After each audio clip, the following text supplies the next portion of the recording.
This is the Value Investor Podcast with Tracey Reineck. All things value, all the time. Welcome back, value investors. It's been a wild ride for value stocks here in 2022, but now it's the end of the year and we've been hanging in there better than the growth stocks. But what will happen for 2023?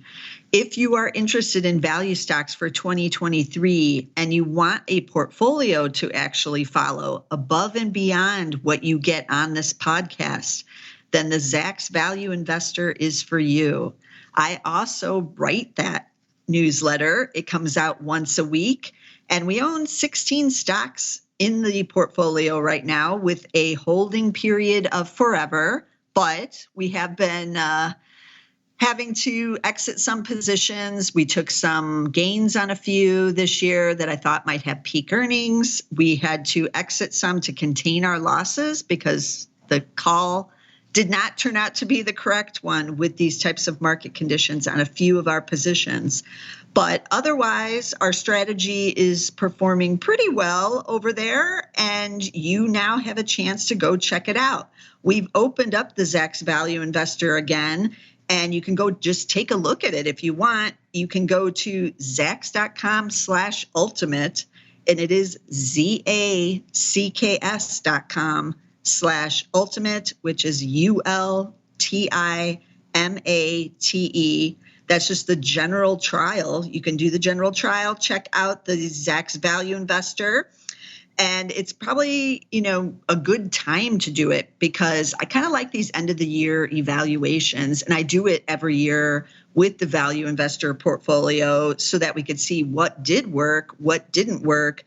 We do have a strategy for that portfolio beyond just value, right? Because as we know from this podcast, not all value stocks have been working here in 2022. And some have been value traps. Some I feel may turn around by 2023, but maybe we were just a little too early in them in 2022. But this leads me to one of the big questions heading into 2023. Is the value rally over? Is it dying here? It seems like growth wants to make a comeback. We've seen a mini rally in a lot of the beaten down growth stocks here at the end of 2022, especially in the Fangman stocks. Some of them are up 20, 30, 40% off their recent lows. They're still down for the year, but up off those lows. And then a bigger question we have to ask about value is about energy. Is that done? It's been 2 years as the best performing industry in the S&P 500. And history kind of tells us that industries that get real hot like that kind of, peak, and then they aren't the real hot ones. But what are the odds for 3 years of outperformance by energy? Well, of course, I had to take a look and see what was going on. So with energy, it still remains a fairly small sector in the S&P 500, but total S&P 500 earnings are now expected to be up 4.8% in 2022. But if you exclude the energy group, which is, again, a smaller industry or sector within the S&P 500, it's one of the smallest, actually, compared to, say, technology, which is, 30% or something of the S&P 500. Energy is not barely at 5%. And if you take that out, just that energy earnings are expected to be down in 2022 by 2.1%. So that tells you how strong the rebound in energy earnings has been and how weak it is for the rest of the S&P 500. So earnings appeared to have peaked, according to Shiraz Mian here, who's tracking all of our earnings data at Zacks.com. Peaked in April. It's been on the decline. And energy, what's going on with that? Has that peaked too? So Shiraz tells us that in the second quarter, energy earnings were $66.9 billion. In the third quarter, it is falling a bit because energy prices have started to come down by the third quarter, and it was at $62 billion.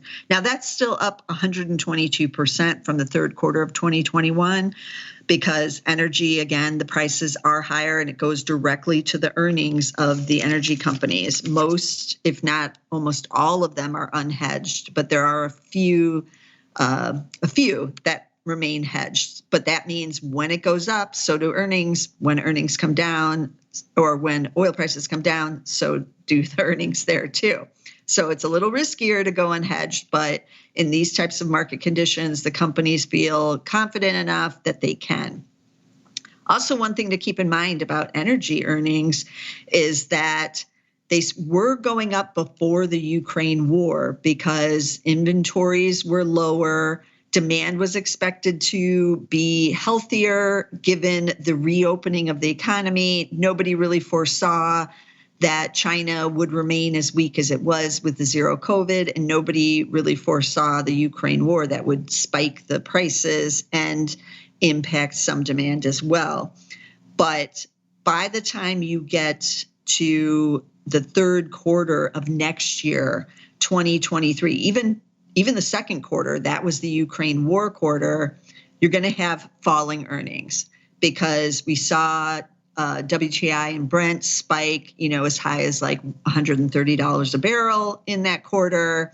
And so earnings did the same, spiked up big. And unless we again see it at those levels, you're unlikely to see the earnings as elevated. So energy earnings expected to fall 23.6% by the second quarter year over year, and then 17% by the third quarter year over year. So was 2022 the peak earnings for this stage in the cycle? It is possible that yes, but no one knows because anything can happen when you're talking about a commodity and what goes on with the global economy and where some demand may come or destruction of inventories, with various geopolitical events going on. So, but what does this look like with just the general ETF? Let's take a look at that. So the Energy Select Spider is the general big energy ETF, ticker XLE. X as in X-ray, L as in Larry, E as in Edward. It's been around since December of 1998, so it is one of the old ones. It has 22 holdings. And I took a look at the top 10 list. So that's almost half of the portfolio, right? But it's really almost 75% of the portfolio is the top 10 positions. And I've talked about this in the past, with the XLE. Two of the big integrated oil companies are the two biggest holdings, and they're about 40% of the entire thing. So keep that in mind. When you're buying this, you're really buying these two big positions. So if they go up, the entire XLE will go up. So those positions are, the biggest one is Exxon, ticker XOM. It's 22.85%. And then Chevron, ticker CVX, it's 19.7%. And then you drop all the way down to one of the oil field services, Schlumberger at 5.2%. Then you have EOG at 4.3%, ConocoPhillips at 4.29%, Marathon Petroleum, that's a refiner, and service stations at 3.95% of the portfolio. Pioneer Natural Resources at 3.9%, their producer. Phillips 66, that's a refiner, 3.59%. Occidental, which is in Warren Buffett's portfolio, 3.46%. And then it wraps up with Valero, a refiner, at 3.39%. So that leaves us 12 other companies that are also in this energy ETF. And you can see it includes the big integrateds, and that means the big oil, as it's called. And integrated means it has all the components. They drill for oil. They will refine the oil into gasoline. They will send it out to their service stations. They will transport it. They may make chemicals out of it and have a petrochemical division. So they're like the complete picture, owning all the different levels. Some of the other ones are only a certain portion of it, or they're in oil field services like Schlumberger. And what that means is they're helping the producers. They may have the rigs or the talent to go in there and the technology to extract the oil ever deeper out of, the well.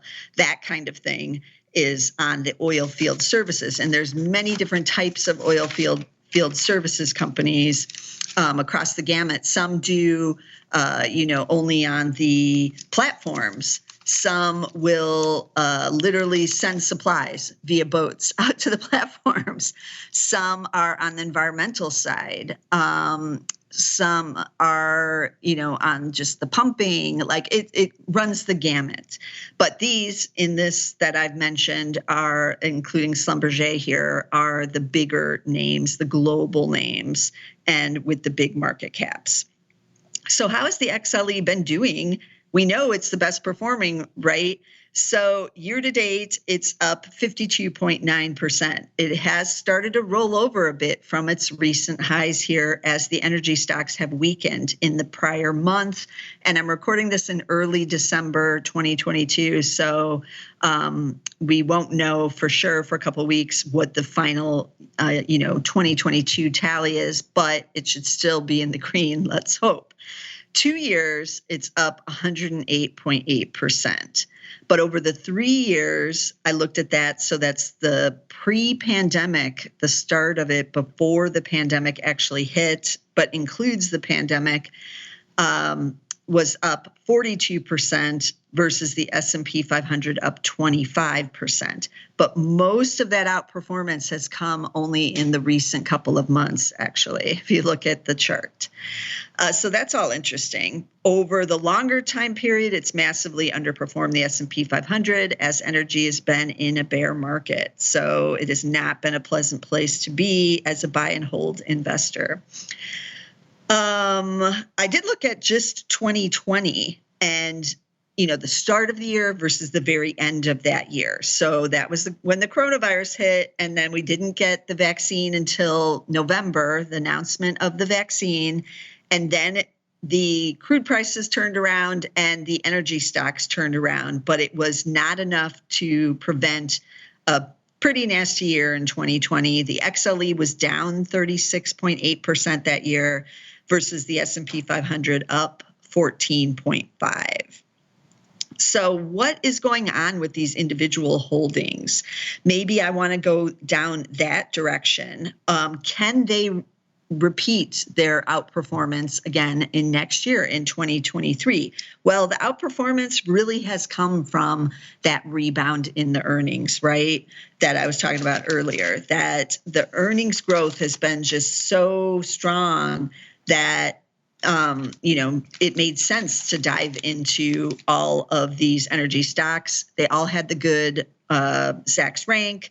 And so that made sense. They rallied, but now what? Now are we at the peak? So I took a look at a few in each category. So I looked at Exxon, ticker XOM, and that's the big oil, the integrated. Now that industry is still in the top 27% of all Zacks industries. It ranks 68th out of 250. So that's pretty good. It's in the top 50 still. It has a PE of just 7.5 and a PEG of 0.3. But earnings are expected to decline next year by 21.4% to $10.93 from $13.90, and they made $5.38 in 2021. So you can see how far we've come. So basically still double what they made in 2021 because crude remains above $70 right now. WTI is above 70, and most analysts expect it to remain there even next year in 2023. So yes, earnings are declining, making it a bit of a value trap here, but the shares are still cheap. Over the last month, they actually are down 8.3%. So could be a buying opportunity if enough people are cashing in their gains here and deciding that energy is over. and it may not be. You also get that dividend. Let me see, what's that yielding? I know I wrote it down somewhere. I think it's like, maybe I didn't. It's like 3.5% or so, or 3 to 3.5% for the dividend for Exxon. Okay. Switching over to the refiners. I haven't talked about them that much, but I just chose Valero out of the group that's on this top 10. Ticker V as in Victor, L as in Larry, O, VLO. They are in the top 18% of Zacks Industries. They rank 46 out of 250. That's just the refining group. Valero is dirt cheap, PE of 4.2. But next year, earnings expected to be down 29%, as we're seeing. So expected to fall to 1983 from 27.95, but get a load of this. They only made $2.81 in 2021. So huge gains this year on the earnings front. And next year, still huge gains, but just not as strong. So a little bit of a value trappiness there too. But we'll see what happens with those refining margins and everything else. The price of gasoline has come way down. That's good for all of us, but not quite as good for these refining companies. Over the last month, these shares are down too, down 7.6%, but year to date, still up 58.3%. And their base dividend is 3.3% yield. But I don't know if they're paying any specials, doing share buybacks. You have to check on all of that stuff. But the base is still pretty good, 3.3. Then I looked at the oil field services with Schlumberger. They're a Zacks number one. None of these others are still the number one. So their industry, oil field services, is in the top 9%. They rank 23rd out of 250. How could that be? Why are they doing so well? Well, think about what happens with oil field services. As the price of crude and natural gas rises, eventually the oil companies are like, hey, this is staying elevated. We need to drill some more. We want to find some more so that we can sell that and make more money. So then they go to Schlumberger and go, hey, we want to put some more rigs in. We want to do this or that, and we need your help. So then they hire Schlumberger, and their earnings start to go up. So this happens globally, and we're starting to see some of that. So in 2022, earnings up 67.9%, but in 2023, expected to be up another 40%. So that looks like on the earnings estimates going from $2.15 to $3.03 next year. They only made $1.28 in 2021 because not many people were ramping up yet in 2021. They're still getting over the shock of what happened with crude collapsing in 2020. So slowly, these oil services companies become in vogue. Now, year to date, the shares have been kind of on a wild ride, but are now up 66%. Over the last month, they've fallen a bit too, down 6%. Dividend is yielding 1.4%, so a little bit under some of the others, and it's more expensive with a PE of 23.6.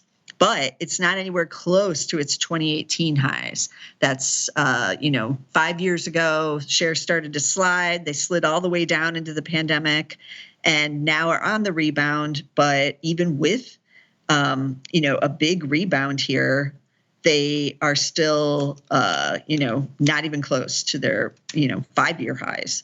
So that's Schlumberger, ticker SLB. B as in boy. S as in Sam, L as in Larry, B as in boy. And then I did look at one of the producers. We've talked about them a lot. The one on the list that I chose was EOG Resources. They're Zacks number 3 right now, but the producers, which are called the Exploration and Production, E and P's, and ampersand is in there. I just call them the producers now because that's kind of easier. They are just the ones out there drilling, getting it out of the ground, and getting it to the buyers. So they're not making the gasoline. They're not making chemicals usually. And so this group is in the bottom 32% of the Zacks industry rank. They rank 172 out of 250 now. And that's complete opposite of a year ago when those earnings estimates were soaring, but now not so much. So the PE is just 9 on EOG Resources, so it's still cheap. But looking at those earnings this year, it's soaring, up 64%. But next year, only up 5%. But at least this one, it is positive for now. But that's all going to matter on what happens with the price of oil. So this is all going to change quite a bit as we move into 2023. So the analysts are looking at $14.12 for next year versus $14.82 for this year. But they made only $8.61 last year. So still very elevated. But these stocks are more volatile. Year to date, up 41%. But over the last month, it is now plunged down 11.7% because it will move with the price of crude or natural gas, depending on what its mix is. Some companies produce way more crude. Some companies produce 50-50 or 60-40. Some are, much heavier in natural gas, but then they usually get in a different category of the natural gas producers. So you kind of have to look at the mix, but EOG Resources is more oil specific. So when crude prices come down, so will these stocks. You have to have a strong stomach to stay in some of these. That's why people like Exxon, Chevron, the big integrateds. They're not quite as volatile, but Exxon has pulled back off the highs over about 8% here in the last month too. So, but you also get, a pretty standard dividend with some of the big integrateds. EOG also pays a dividend yielding 2.6%, but it also has a variable payouts out there. When crude is elevated, they will pay out these variables, but those are not guaranteed, obviously. If earnings come down, they can't pay that out. So be sure you know what your company is paying. Some of them have just said we'll pay 60% out. Some have said, 80%. Some are at 50%, but make sure you know before you count on having that dividend, because when the crude comes down, so will everything else. So where does this leave us? What is our conclusion about 2023? It's all going to depend on the price of that commodity, right? But the estimates, even if they're coming down, are remaining elevated. So I still like this group, if for nothing else than their dividend payouts. They are quite attractive here. Even if the special dividends come down, a lot of companies are still doing share buybacks, and we're still seeing yields of 2%, 3%, or even 4% in some cases, even on the base dividend. So I like all of that. I still think we are in a multi-year energy bull, but who knows? Maybe this is a fake out rally again, but I don't think so. These companies are well managed, but can they do it again? I don't know. 3 years in a row would be a little bit shocking, but the stocks are still cheap. If they pull back again significantly, I would be a big buyer here, and watch for the insiders. If they start buying again on a bigger pullback, that'll tell you what you need to know. So let me recap the stock tickers I talked about. So there was just the energy ETF, kind of like having the one where it includes everything. That's XLE. Then we had the big integrated, ExxonMobil, ticker XOM is that ticker. We had a refiner, Valero, ticker VLO. We had the oilfield services, the only number one rank that I talked about, the strong buy, Schlumberger, ticker SLB. Then we had one of the producers, I've talked about them before, EOG Resources, ticker EOG. And as always, be sure to subscribe so you're getting every of our podcasts. And check out the Zacks Value Investor through zacks.com/ultimate. You can check that out there, but make sure you're getting us somewhere in all these great value stocks, because there are a lot of value here in 2022. And I'm thinking it's going to be another good year in 2023. So you want to be sure to get us. We are on Apple Podcasts. We are on Spotify. We're on Amazon Music. But get us somewhere, and I'll see you again next week with some more value stocks. This material is being provided for informational purposes only, and nothing herein constitutes investment, legal, accounting, or tax advice, or a recommendation to buy, sell, or hold a security. Do not act or rely upon the information and advice given in this podcast without seeking the services of competent and professional legal, tax, or accounting counsel. Publication and distribution of this podcast is not intended to create, and the information contained herein does not constitute an attorney-client relationship. No recommendation or advice is being given as to whether any investment or strategy is suitable for a particular investor. It should not be assumed that any investments in securities, companies, sectors, or markets identified and described were or will be profitable. All information is current as of the date herein and is subject to change without notice. Any views or opinions expressed may not reflect those of Zacks Investment Research as a whole.